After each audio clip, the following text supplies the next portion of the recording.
to answer your question, who doesn't want it? Downsizers. That's about it, right? I've been mowing a lawn for 60 years. I'm done. I'm blessed to be here with Andrew Roach. I am Ross Bridges. We are doing the R&B real estate show, helping you find your way home. But we're also going to put a couple spins off. Andrew brought to my attention that we're going to open up the show to other areas as well too. And I'll pass the mic over to Andrew just to kind of get us started. And I'm sure we're going to start with a little tangent, everyone. Well, for sure. Yeah, definitely. Just chatting just off the show here beforehand a little bit about, everybody's got their ups and downs in various areas of their lives. And I think that we're all in the same boat, right? Financially, we struggle sometime, whether it's income dips or spending increases beyond what it should. Our health kind of goes down the toilet sometimes as we, sometimes it's a domino effect or a bit of a snowball where, one area is suffering. And so we look for comfort foods or whatever, or you stop working out, all those kinds of things where you don't notice it at the beginning. It's not a big deal, but after a few weeks or a few months, or maybe heck, even a few years, you do notice it. You're tired. You're just lethargic, right? You don't have the motivation. Ross, you're talking earlier about sometimes if you're not eating well, or maybe you have a couple too many drinks the night before, you just foggy headed, you just don't, you're not working optimally. Right. And I think that, you were saying, that maybe it'd be fun to talk about some of the things that work for us, right? Some of the struggles that we have had personally, that we have overcome, right? We found a solution that's worked, and maybe somebody else can benefit from that as well, right? As we bring guests on and kind of expand our horizon onto the show, I mean, this show is to serve the public, right? I have an expression that I've always used with my clients, or even just friends, family in general, that health is wealth and wealth is also health. So by having a good financial situation, by good means, by a good routine, you actually have more control of your time if you have a routine.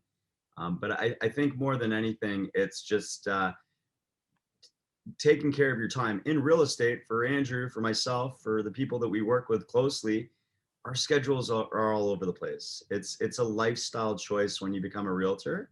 And for fellow realtors out there, this oh so well. I'll be one to share in the future about I've had some health issues in the past that affected me big time. And we won't go down that road today, but something that we'll share, that the most important thing you have is your health. And also I like where you're going with this, Andrew, for financial fitness as well too, because I know that when my bank account is looking a little bit better, for some reason my clothes fit a little bit better too. That's right. You got an extra hop in your step, right? You're a little bit more motivated to hit the gym or up the weights or maybe run that extra kilometer on top or something like that, right? You just feel good about yourself, right? You get a little more mojo going. That's right. Absolutely. Right. One of the things that I struggled with, if we're going to stay on this off-topic tangent here, was it was anxiety. I would have constant anxiety attacks that would just come out of nowhere. And I too have battled with anxiety, forms of depression. Yeah, I have them, they pop out of nowhere. And it was for, I don't know, maybe 15 years, that it and I didn't know where that was coming from. And I researched it and it's stress, it's this, it's that. And I'm like, I don't feel stressed though. Like, I don't there's nothing, we all know, we've always been in a situation where just something is weighing on you and you just can't get out of your head. And that's like, I would identify that as being stressed. And whether it's financial stress or, health stress or just, a relationship or any number of things can just be weighing on you, right? I mean, obviously the global pandemic is probably weighing on a lot of people right now, and people are handling this or digesting this in various ways. But I never felt stressed. That didn't resonate with me. And I couldn't have said, okay, well, it's this, right? And anyways, long story short, after like, again, like 15 years of going through these anxiety attacks, and I've just like, I would look at this and that. Of course, there's medication. I'm like, I don't want to start pumping myself full of drugs, pharmaceuticals, just to get rid of something. Obviously, this is a side effect of something else, right? This is the symptom, not the cause or whatever, right? So I stumbled across an article that I read, and it talked about excessive caffeine consumption and how it spikes your cortisol levels, right, continuously. And if you're not familiar with that, it's the hormone, or is the hormone or whatever that's released from your brain. You're kind of your fight or flight, right? It's your let's take action. And I was a heavy coffee drinker. Heavy. Like, I would easily drink 3 extra large coffees a day, but oftentimes it would be 5. On a Saturday, I drink a pot of coffee, no problem. Then I found espressos, and then it was a double espresso, and I would have maybe 3 of those, like a cappuccino, right? Double espresso cappuccino before 12. And so I thought, well, heck, I got nothing to lose here. So I decided to cut coffee out, and lo and behold, and I shouldn't say just coffee, but caffeine, right? I switched to like a green tea or a caffeine-free tea, and it was a little bit of a change, and it was harder for me to kind of take that, right? I tried the decaf coffee, and I don't know, for some reason it didn't really do it for me, right? Anyways, cut out the caffeine, and anxiety attacks went away, right? So for me, like, I've had people on Facebook, jump on and say, hey, is anybody experiencing this? Well, tea right here, tea. Tea right here as well. But I've had other people jump online and say, hey, has anybody experiencing this? And I share my story. Whether I never got the feedback, right? Maybe that was it for them as well, or maybe not. Maybe they were experiencing stress from somewhere else, and they're not a heavy caffeine consumer like I was. But you know what? If there's someone listening that is a heavy caffeine consumer and that never came across, give it a shot. Drop caffeine for a month and see if it helps. See if a standard cup of coffee has about 90 milligrams of caffeine. Okay, so that would be like a medium. Like a medium would have about 90 milligrams. And if you're looking at your standard cup of tea, right, caffeinated tea, you're looking at about 35 to 40 milligrams of caffeine. Okay. So, and we're all like, oh, I feel foggy. I haven't had my caffeine in the morning. Yeah. I've been drinking tea now for probably 3-4 years. And like, if I go to Starbucks, I'll get like a green tea matcha. Timmy's, I'm just getting my, I'll go for a green tea, or I'll get my orange pico. And, for someone who can completely relate to you with feeling overwhelmed, anxiety ridden, too many things to do, it's just a simple step. And the first thing in the morning too, your cortisol levels, are that in the morning. It's the best chance. You want to be hydrating yourself. Drink water first thing in the morning. Yeah. Meditation has been something that's been very, very powerful for me. I don't do it every day like I should. Like I'd love to be in more of a routine, but like Andy Puttycombe, Headspace, huge believer in that. I've also studied Deepak Chopra for like releasing my mantra and allowing myself to just sit in peace, right? You don't always have to be like, so guided meditation versus just breathing.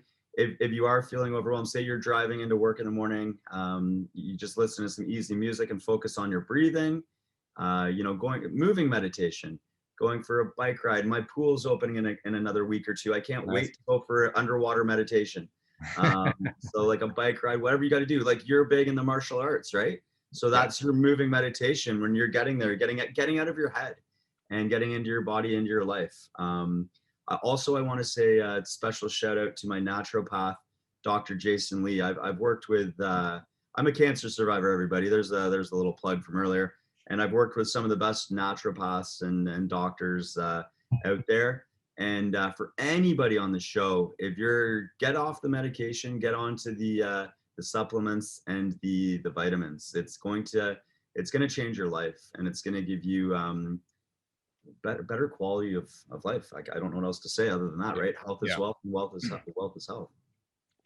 Absolutely. And you had shared the cancer thing with me earlier, and yeah, obviously naturally can't be more happy for you. My dad passed away from cancer about 7-8 years ago now. Um, I've just seen it, I felt it destroy families. I can't imagine having to go through what you went through. So but I always thought like that's one of those things that's lingered in my head, I guess I should say. Once my dad passed, I thought it was invincible, right? I mean, like, you're Superman syndrome. yeah, totally, right? I mean, and all of a sudden somebody's so close, and you hear about it. It always happens to someone else, right? It happens to you. You never Yeah. think it's gonna be you.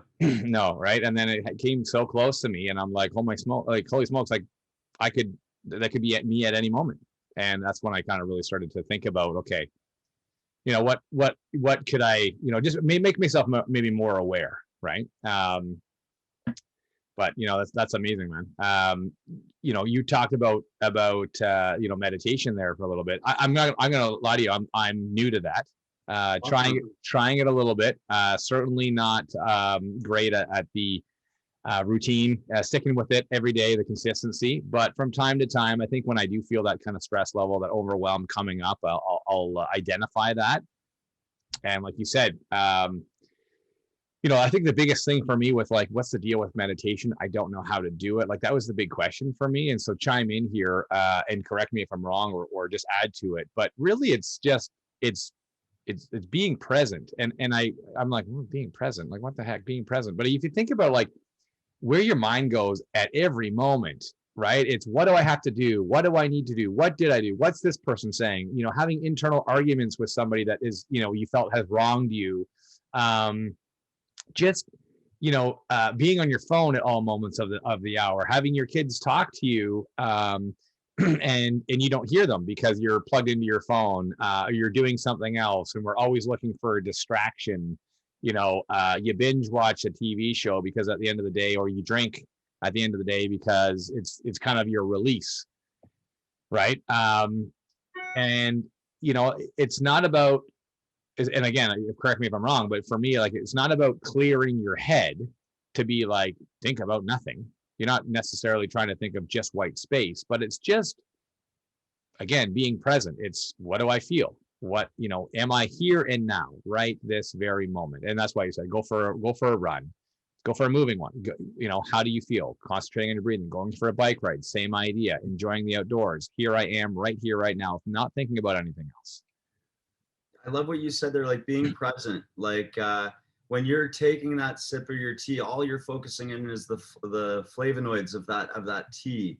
When you're listening to the birds chirping, all you're doing, without getting too guru here, it is a coping mechanism for all of, like, for what we've battled in the last year of our lives, going through a pandemic. And I think for all those people struggling right now, home, March break, right? Their kids are going to be there. It's the art of breathing, focusing on those deep breaths and thinking of nothing else other than your breath. If you're sitting quietly, so just allowing yourself a moment for yourself. And being selfish is self-care is being selfish, and knowing that you're going to restore your body, restore your mind, and you're going to be, you're doing, think of it that you're doing it for everybody else. Because when you're present and you're the best version of yourself, you're going to be at a higher level. You're going to have a higher vibration and be able to serve those around you in a heightened way. Yeah, for sure. Absolutely. And not be as distracted.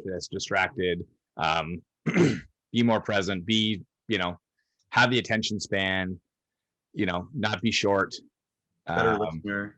Right. Better listener, like, oh yeah, exactly, right? Less emotional, right? Less reactive, like all that kind of stuff, right?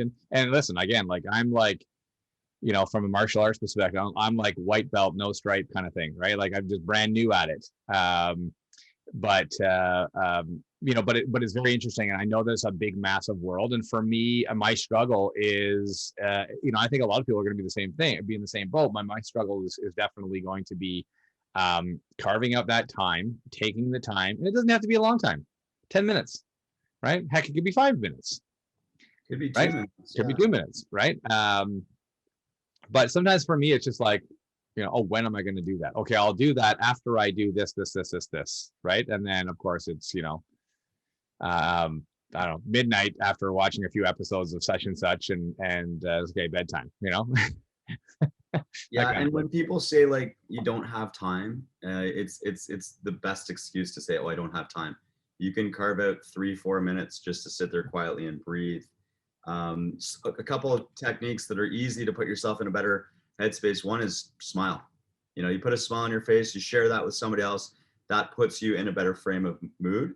I also was listening to a comedian once, and they broke off for 1 second to talk about mindfulness, but she said something that was very powerful to me, and I hope to share this with the audience here, is step to your right. You're getting out of your brain, and you think of yourself as just taking a step to the right, and it allows yourself to get out of your mind for that. When you get into those places where you're like, oh, I'm just overwhelmed, I'm just too afraid, I'm too scared, there's too much going on. You can feel the anxiety ridden in your body. Well, just allow yourself to step away from that and just take a step to the right.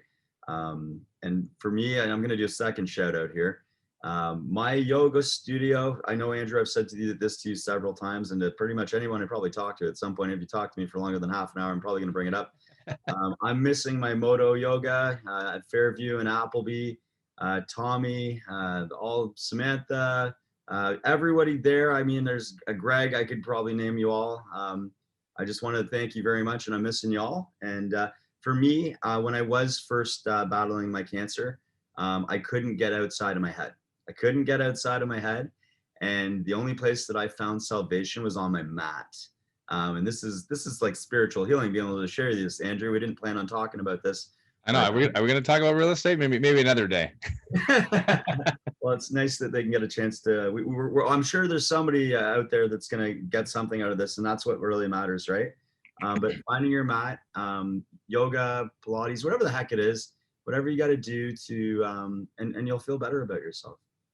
And community too, right? So.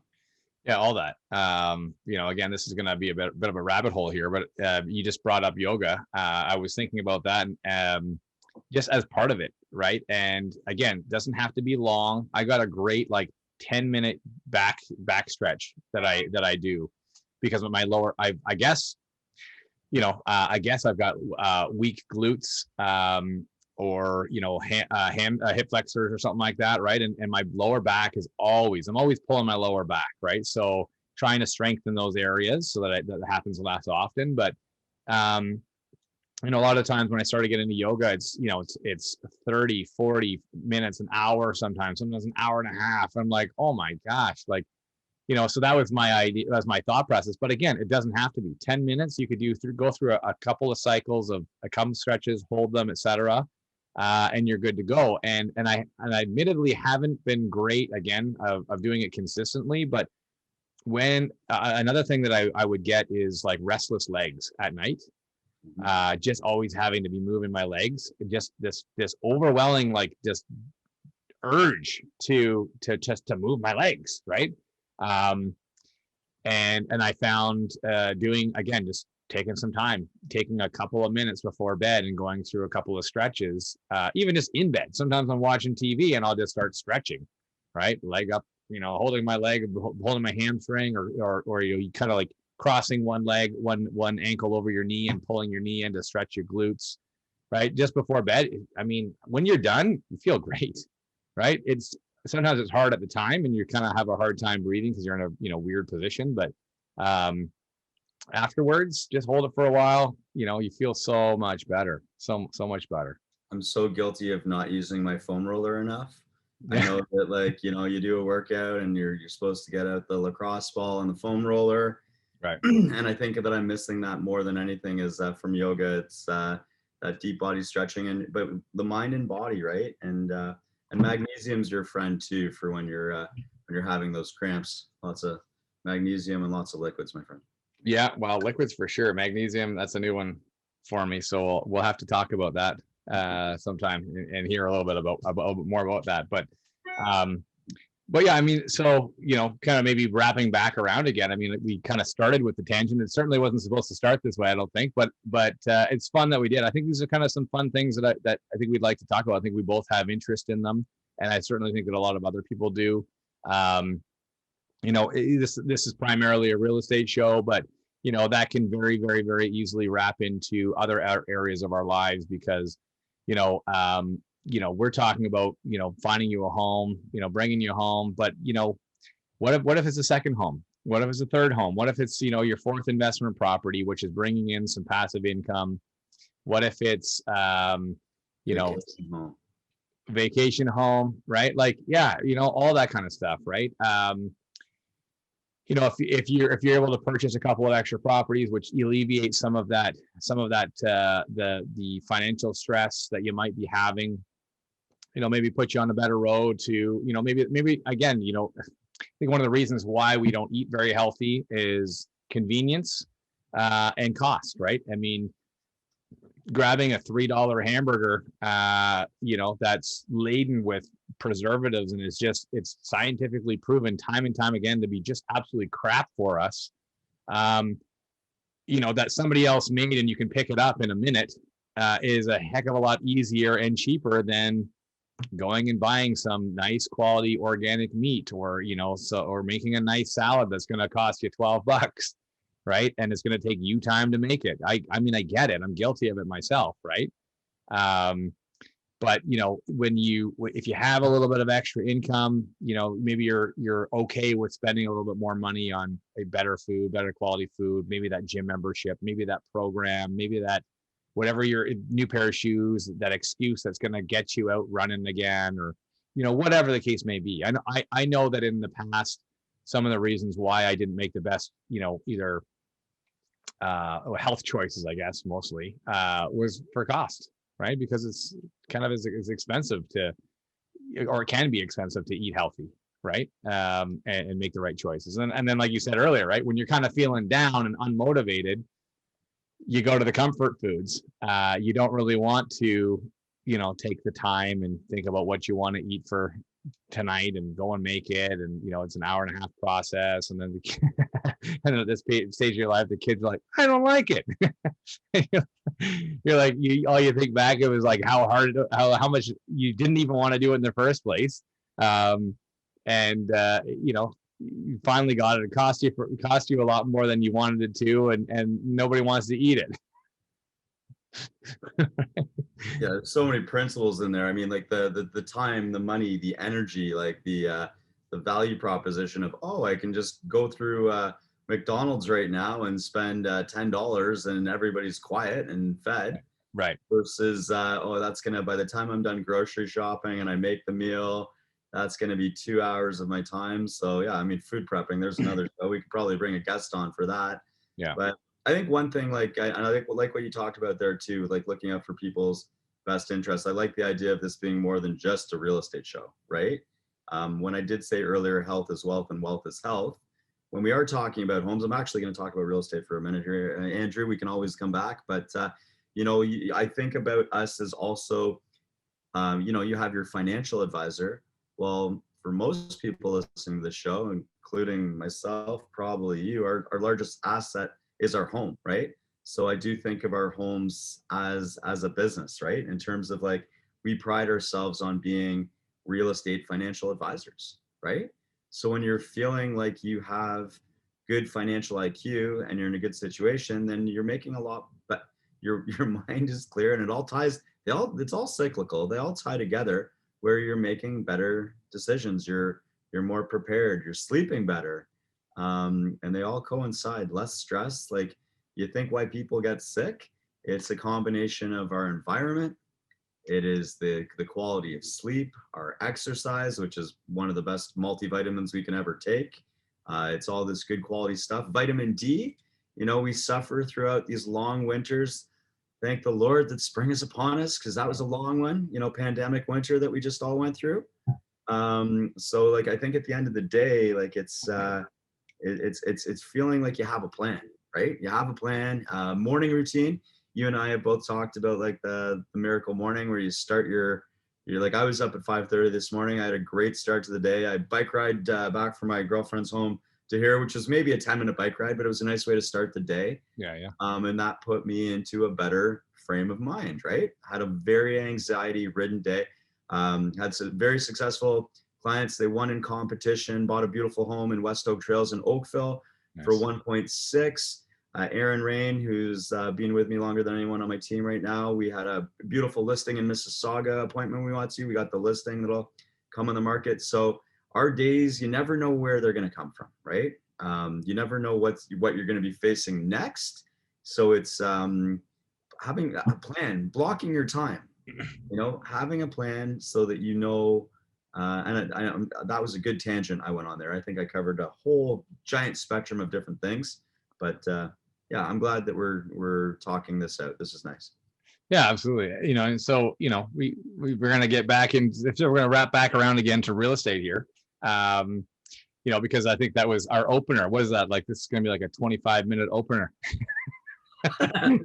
But, some of the things that you kind of talked about, this market here and winning in competition. That's kind of some of the things that I wanted to chat about today was just, again, we talked about in the last show, just kind of what the real estate market is doing. I think we can continue that a little bit, maybe touch on high level, some investment real estate, et cetera. But, I think the one of the challenges right now, of course, has been pricing. And we are seeing a softening in the market, and a little bit of softening on price. But I think that some buyers out there, at least I got a handful of buyers right now that I'm working with, that see the softening and think, okay, well, this is an opportunity to lowball everybody.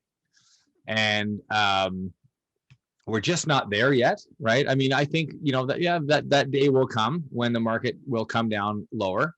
Yes. But I think we have to still be realistic as to what market value is for a home. Right. And, how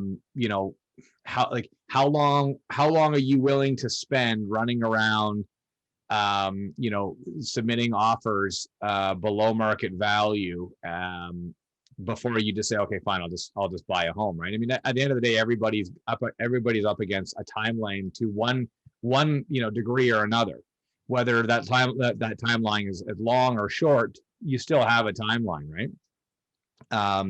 So I think just, when you choose a realtor, that make sure they know the area like very well, especially in a market like this that's changing very, very quickly, especially in a market like this that's changing very, very quickly. And because we're seeing pockets, we're seeing types of homes or pockets of areas that are either not selling or still going in crazy multiple offers, right? You'll have house A that has 10 offers on it and house B that's similar that has 1, right? Why is that? There's a reason.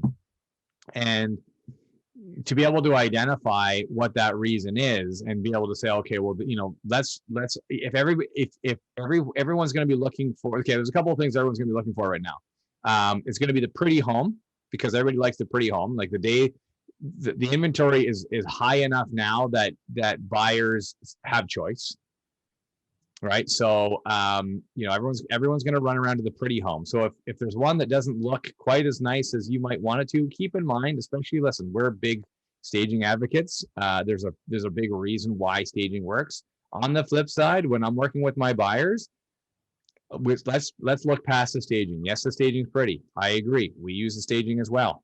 However, when you move in, it's going to be a vacant home.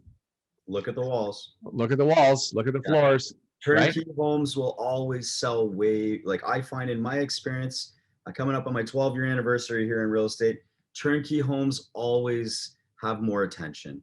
People want to, like, you got a young family, your target audience on that home is far significant, far greater. You're looking at people that are like, oh, I don't have to worry about finishing the basement, young family, everything's finished, perfect. So instead of there being 6 offers on a home, you could be looking at 10 or 12. And then we come back to, as we talked about in different areas, like, yeah, I'm a big believer, community. We always talk location, but like the schools, the surrounding, people want to be closer to the water. They want the new builds. They want everything. At the end of the day, you're going to build more equity in a home that over time you can make it your own. I'm a big believer in phases. Phase one, let's secure you that beautiful canvas. Let's buy the house. Let's buy a home where you have a great backyard and you're getting exactly what you want, or the layout. That's the space. It's very expensive to expand on that space, right? So if you're going to open up the walls and everything, that's going to be a lot more cost effective than if you're going to blow out the back of your house or you're going to build up, right? So where can we realistically look to help you build the most equity, get the most return on your investment, return on your time as well too? Like you said at the beginning of this segue, we are seeing a softening in the market. And like you and I discussed on previous episodes, oh, a little bit of wag the dog going on. We got people saying, oh, the markets are going to come down lots. And the banks and the government and the appraisal and the media, they're all, there's some cahoots going on there where they want to ensure that obviously we're being realistic. Our prices, as you and I discussed, have gone up pretty quickly, right? Yeah. And I think that we're going to see, heaven forbid, we talked about more of a balanced situation where there's going to be more. I anticipate a lot of homes coming on the market in the next month or two. So for you people that are frustrated and you want to enter into the market, for you millennials out there, people new to the country, great opportunity. The people that I just helped buy in West Oak Trails, brand new to the country, beautiful, beautiful family, and they got an amazing home. And the big thing for anyone right now is let's get you pre-approved. Let's get you out there. It's a process. Let's get you educated so that, whether you're in Milton, Oakville, Burlington, we have people on our team that will take you to the surrounding areas. I know you've been doing a lot up in Kitchener, Cambridge, right? So, at the end of the day, don't be waiting and going, oh, well, the markets could be at a low point in the next month or two. And the only way you're going to know back is looking back at what has happened in the last 3-6 months, right? Yeah. So to get started and to be analysts, and we're part of a team, we want to give you as much information as we possibly can so that you can make an educated decision. There's a lot of information out there, but again, we're advisors. We have a lot of experience. And at the end of the day, that's why you need us to help you navigate through the process of buying a home, is because of our experience. Yeah. And so, I just wanted to wrap back and touch on, a couple of things you said there, at least one anyways. You reiterated that there's a softening. A softening is not a correction just yet. It's to your point about getting pre-approved. Okay, great, you're pre-approved, and let's just say, you're pre-approved to 750. Okay, and you're going to be buying something that's your kind of first-time buyer. Your benchmark is 750. Take the advice and the recommendations of your realtor that knows the area that you're working in, and say, when they tell you this house is going to sell for 775, putting in an offer at 730, 740, 745, or even going all top of your line 750 is going to do nothing but make it sell for more, right? Because if there's other offers on the table, they're not going to just be like, oh, I only got 2 offers. Okay, well, I guess I'll sell it below market value, right? They're going to be like, the other one's sold, right? And so they might not sell in a day or 2 or 3, whatever, when they were holding offers, because everybody's still listing. I shouldn't say everybody, but a lot of people majority are still listing low, holding offers. But there are enough comparables now that we have, I think, plateaued in the market, softened a bit. Certainly from the peak, like Ross, like you said, the only way you're going to know where the bottom is or where the top was is a few months from now, when you look back and you say, okay, now we see it, that was the top. And from this point, from this date, right, which is, what was the date today? August 8th or April 8th, sorry. We look back, we can say, okay, well, the peak was, end of February, early March, right? Like that 2-week-ish period there, that was probably the pinnacle of where we hit the peak. We softened from there, but it hasn't continued, right? So there's enough that are continually selling at market value in their range, where you're not going to have these big outlier swingers. You're not going to have the house that everyone else is selling for 775. It's the exact same model, and they got 810. And you're not going to have the 775 and it sells for 750 or 740, right? It's just very unrealistic. I mean, I suppose it could happen. I mean, if it's a numbers game, if you go and you put in 100 offers on on houses, maybe, who knows? Maybe you might get one. But except for when you have clients that say to you, "Well, oh, I should have bought when we first started looking," and then we're reluctantly saying, "Well, yeah, I mean, the longer this goes on, you could be looking for less house for more money, right?" well, and that certainly happened. Absolutely, that happened. Here's the other thing too. We talk about corrections. So you're going to wait and wait and wait, and homes are going to go up another 4 or 5%, and then they're going to come down 1 or 2%. Well, did you win? It's we can all do as much analytical background and research as we possibly want, but real estate is a science and an art. Absolutely. So for going out there and to actually feel the home, to see the homes, to get educated on the whole process could take a couple months. You could be figuring out, I don't know if I want to live between Milton and Burlington. Right. I don't know, what's the best neighborhood for we got to do a little research on schools, or what's my commute going to look like? Time is the most important thing we have. So at the end of the day, there's so many variables that let's go out and get you educated, and it's a process. It is, like you said, it is a process. And like I said at the beginning, right? Like, make sure the realtor you chose, if it's not Ross or myself, for some reason, that they are, that they're full-time, experienced. And I don't mean like experienced, like, yeah, I've had my license for 10 years and I do 2 transactions a year. I mean, like, or 30 years and they don't really want to work. They don't really want to work, or whatever, or you just, they're a friend, your coworker's husband or your coworker's wife, and that's why you're, just make sure that they do a lot of business in the town or the city that you're looking to buy in or sell in, for that matter, right? And that they know what they're doing, and at that point, let them be the expert. Right? Take their advice. Just like if they were to go to your work and go into your profession, you wouldn't expect them to tell you, how things are done, right? And there's enough. Yes, there's a lot of media out there, and there's a lot of chatter, and there's a lot of opinion about real estate. I mean, real estate is probably like everyone's favorite topic. Everybody loves talking about real estate. Right. So there's a lot of information out there, but at the same time, there is sometimes so much information that the context gets skewed, or it's misunderstood, or it's too broad and not relevant at the micro level. Right. I mean, we talked about this, Ross, before, about, information about the Canadian real estate market. Right. And we talked about how do you paint the Canadian real estate market with one single brush, right? It's every market is different. Every, coast to coast, every market is different. And all around the GTA, all around the GTHA, you can have sub-markets that are different. And you can't just be like the Canadian real estate market or the GTA real estate market. It's, it's too general,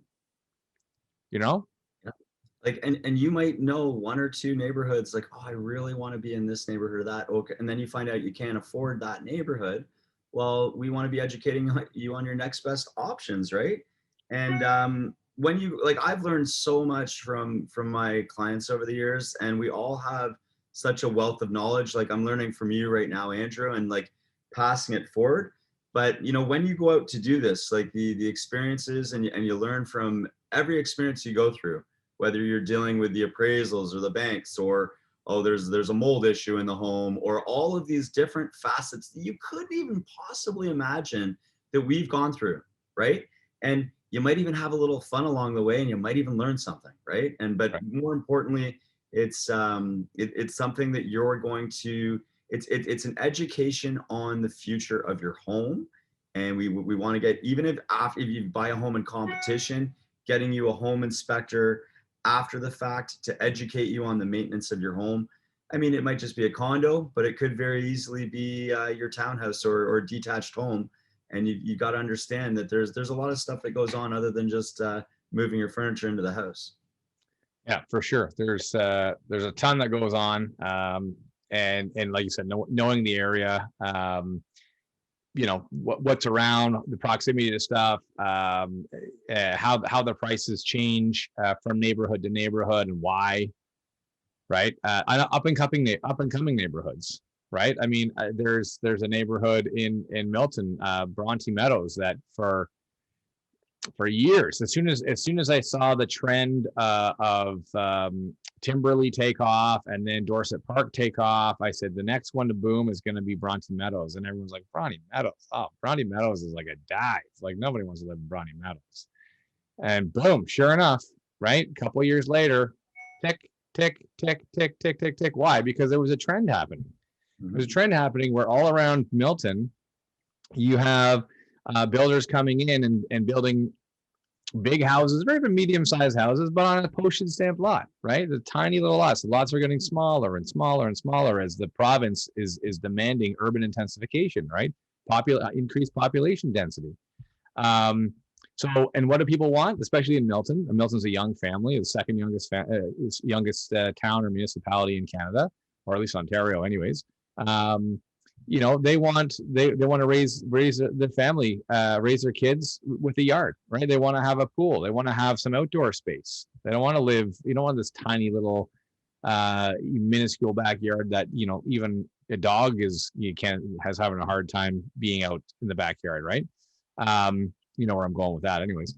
You know, so naturally, you look at the older neighborhoods where the lot sizes were bigger. You could see that trend happening, and sure enough, you know, these tiny little rundown bungalows are being torn down and something big is being built, or they're, you know, extensively being renovated. And, you know, just look at the trends. The real estate market, you know, it's almost predictable, and it's a slow moving ship. Sometimes it's like an iceberg, or an iceberg. What's it called? Submarine? No. I'm drawing a blank. A glacier is what I was trying to say. An iceberg. You know, just kind of creeping along, right? But at the same time, you know the direction that it's moving, right? You know, if you're used to like fast moving stuff like the stock market or something else, and you're like, you know, things are moving all over the place, sometimes it can be painfully slow waiting for the real estate market to happen, right? I mean, years like this past year are absolute anomalies in the grand scheme of things. And yes, they've happened a few times in the last decade, but that doesn't happen normally, right? Normally it's just a, you know, 3, 4, 5% kind of increase depending on where you are. If you're in smaller markets, maybe it's a 2% increase, maybe it's flat, right? We own some investment properties in the family up in a small town up north, and the appreciation there has been pretty much nil, with the exception of a handful of years where the Toronto market just explodes and then people are going and looking elsewhere, and you'll have a small blip in appreciation. But other than that, you're looking for cash flow up there, right? And that's going to take us into investment real estate very quickly. I don't know if we have time for it to go down that massive rabbit hole, but that's another episode, I think. Yeah, but you know, just you can see the trends, right? You can see, you know, where would be an up and coming neighborhood and why. What area is kind of lagging everywhere else, and might be turning around, or what area is gentrifying. You know, there's for like, so what you're talking about, like up in, it was Bronte Meadows you were talking about, right? Yeah. In Milton. And so progression, right? What you touched on there was progression, where we've got these big, beautiful lots. The homes are a little bit older.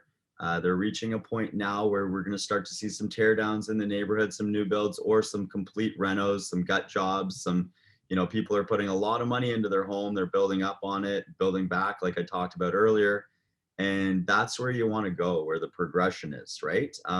For me, like in Burlington, like I'm very blessed to live in Roseland, great neighborhood. I bought in here 7 years ago, Elizabeth Gardens. You've Yeah. got these Nice. big sprawling lots just on the border of Burlington, Oakville, and on the border of cities. I find there's a lot of attraction. Like I could talk about Oakville, Clearview, right on the border of Oakville, Mississauga. Those homes are at a point now. We've got an emergency alert in the background. Those homes are going to go through a lot of progression, and they're right on the border of Oakville, Mississauga. So that's going to have a lot of attention over the next 5-10 years, where it's hard to talk while I'm listening to this emergency alert. Thankfully, mine hasn't gone off yet. Why should come? But that's one location. I mean, I think that like when you're looking for neighborhoods, if you're not looking for those beautiful new neighborhoods like you talked about in Milton, or I think of like Alton Village or Orchard. I mean, the Orchard gets a lot of attraction because the homes are still young, and the schools are great.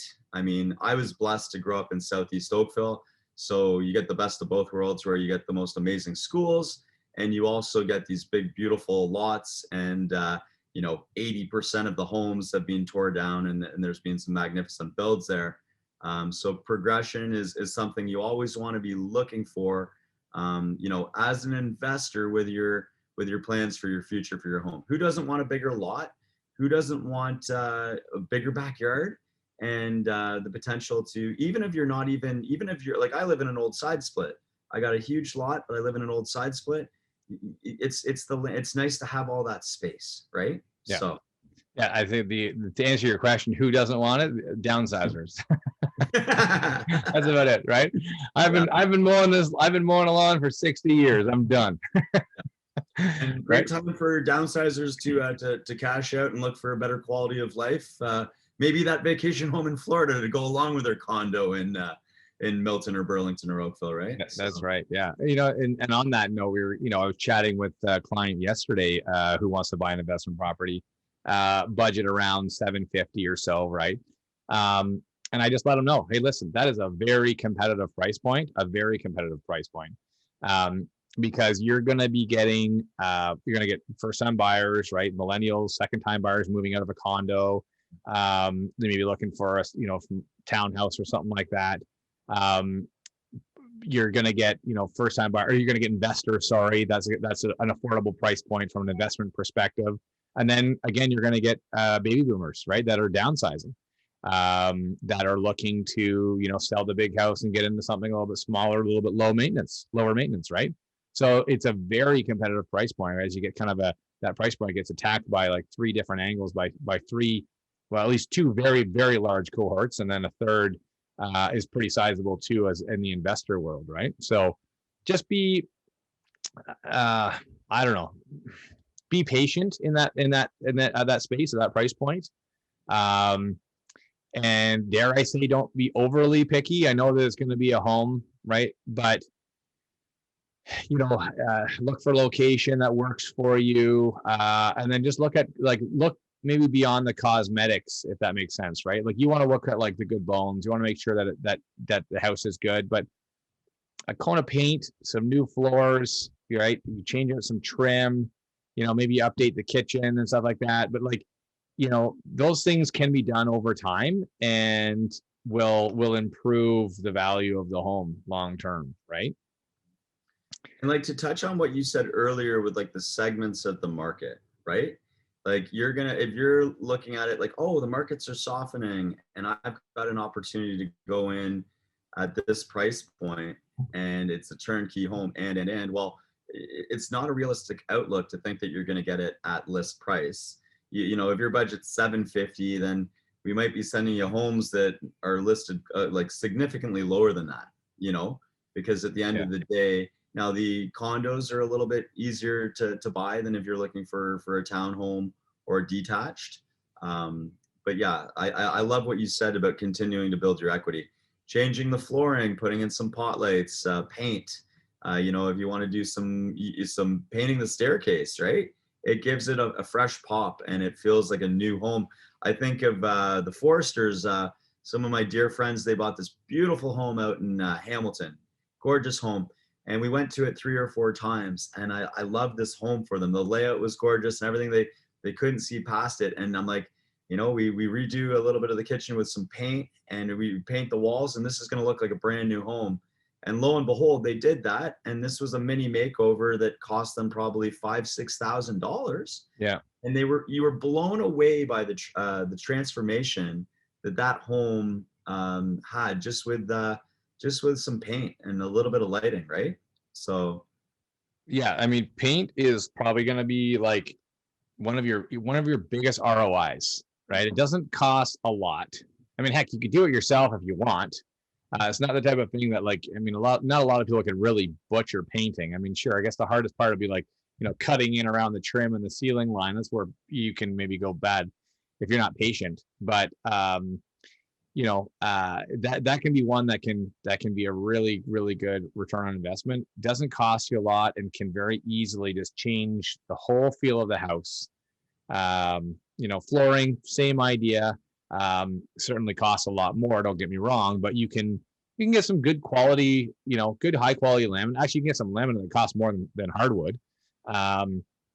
But doesn't damage, looks good, has like a hand scrape look, or like looks very modern and trendy and all that kind of stuff, and is super durable.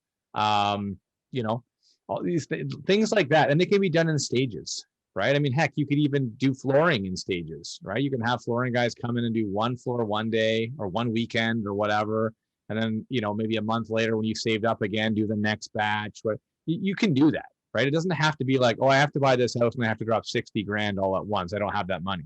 Furthermore, that just jog my memory, there's programs called Purchase Plus Improvements, right? Where you can buy a house that maybe needs a little bit of work, right? Let them know, let the lender know, I plan on doing paint, flooring, kitchen reno, and pot lights. Let's just say that, right? That's what I'm going to do. And it's going to cost me $45,000. I'm going to make that up too, right? You can say, you can go and get a line of credit, pay for those renos. And then when that's done, you submit to the lender, and the inspector will come by, verify that yes, those were done. And then they will give you that money back as part of your mortgage to pay off the other loan, right? And then you're done, right? Now you basically just bought that house essentially, renovated. Yeah, you had to do the work yourself, but generally would probably pay less for it than you would have if it was all fancy done nice. Put a little bit of work in it yourself, or a little bit of your own time and energy, but that's another option, another way of kind of doing it, right? If you have that the access to some additional funds or something like that to get that stuff done. I want to add one thing to that. So, I mean, if you've been living in your home for a while, I know Andrew and we both have great stagers, interior designers. If you want to give your home a fresh look, maybe you're considering moving in the next year or two, and you still want to enjoy the home that you're currently in, right? We could have somebody come in, do the old what's it called? The storybook where they go over the color schemes and everything for you, light and bright, right? And I couldn't agree more with what you said about doing things in phases. But if you're looking for you're going to be in your home for another year or two, and you want to give it a fresh pop, right? Then we could send you out somebody that's going to give you a brand new perspective on your home, and it'll be fun too, right? I mean, with everything that we got going on, you want to be happy in your environment, and that's probably a good topic for us for another day. I think we've gone through a smorgasbord of information here today. I've loved it. This has maybe been my favorite episode with you, and I think it's nice that we're not just having to talk about real estate, right? We're talking about a little bit of everything under the sun, and we're hoping that you guys really enjoyed this episode. Yeah, for sure. I don't think it went the way that we initially planned. I'm not even sure if we really touched wholly on all the things we were going to talk about. But like you said, it's nice to kind of go a little bit out off key, if you a little bit. And those are, I don't know, those are topics that are very interesting to me, and I think that they're interesting to a lot of other people. And I'd be totally game for touching on some of those from time to time and dedicating a show to non-real estate related stuff, but stuff that's I think applicable to most people anyway. Love it. And just to give you perspective and give you something to think about, right? So hopefully we've done some enlightening, and if anything, maybe improved your health and wealth. There you go. Long term. So 2 tips that we can take away that I can think off the top of my head. Sorry. Cut back on caffeine if you're having any anxiety issues. And stretch. Do some bedtime just before bed stretching, or an early morning. Drink a big glass of water. Get that hydration going. Thank you everyone for listening. Again, I'm Ross Bridges, blessed to be here with Andrew Roach. We are the R&B Real Estate Show, helping you find your way home.